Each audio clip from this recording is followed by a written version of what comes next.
AI chatbots used to forget you the second you closed the tab. Every conversation, blank slate. You were a stranger to it, every single time. But that's not true anymore.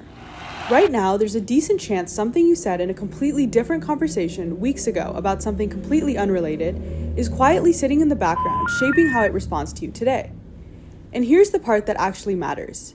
You probably never agreed to that. No pop-up, no, hey, we're gonna start keeping track of you now. It just started happening. So today we're gonna talk about what memory actually is and why it's a bigger deal than it might sound like and exactly where it lives so you can go check it yourself. What memory is and why it matters. For a long time, every chatbot worked the same way. Blank slate, every conversation. You'd explain your job, your situation, whatever the context was from scratch, every time. But that's changed. A lot of these tools now carry stuff forward. Things you've mentioned, preferences, patterns in how you talk to it, across conversations that as far as you're concerned have nothing to do with each other. It's not storing a transcript of everything you said. It's more like it's keeping a running, evolving summary of you. The same way that a coworker who sat near you for a while doesn't remember your exact words, but can pick up on patterns. This person wants the short version. This person's working on X right now. Here's why that's worth pausing on.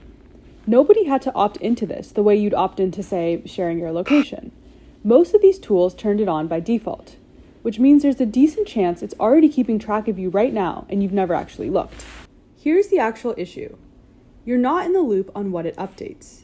These tools do try to keep their memory current. Some of them are even doing it automatically in the background, but that process is a little bit invisible. We don't get a notification that this specific thing got updated or that it's still using something that hasn't been updated since 6 months ago.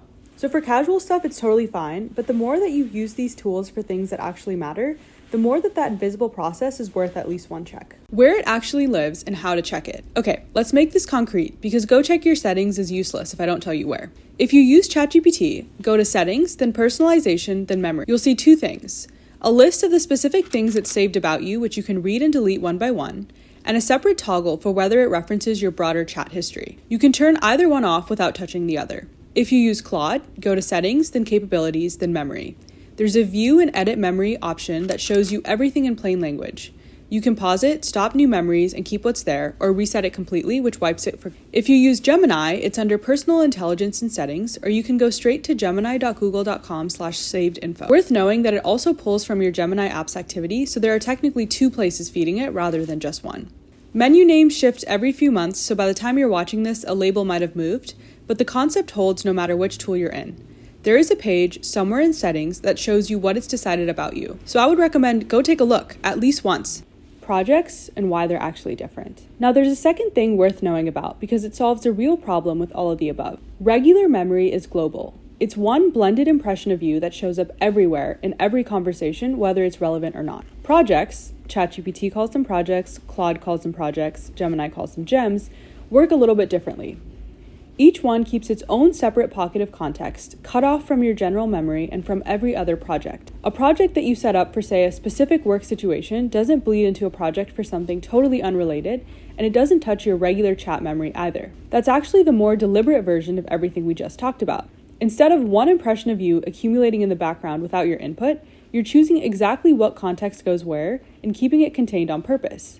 If the idea of one blended, ever-growing profile of you feels like too much, projects are the middle ground, scoped, contained, and a lot easier to reason about. So how do you decide what goes where? Honestly, one question does most of the work. Would I want this context showing up somewhere else? If yes, it's a preference about you, something you'd want it to know no matter what you're talking about. Let it live in general memory. If no, it's specific to one thing, one situation, something you don't want quietly coloring an unrelated conversation later, that's a project. Honestly, memory isn't good or bad. It's just new, and most people never got a say in when it turned on for them. So my recommendation would be to go and take a look. Check what's stored, check what's just sitting in the general pool versus what could be scoped into its own project. That's it for this one.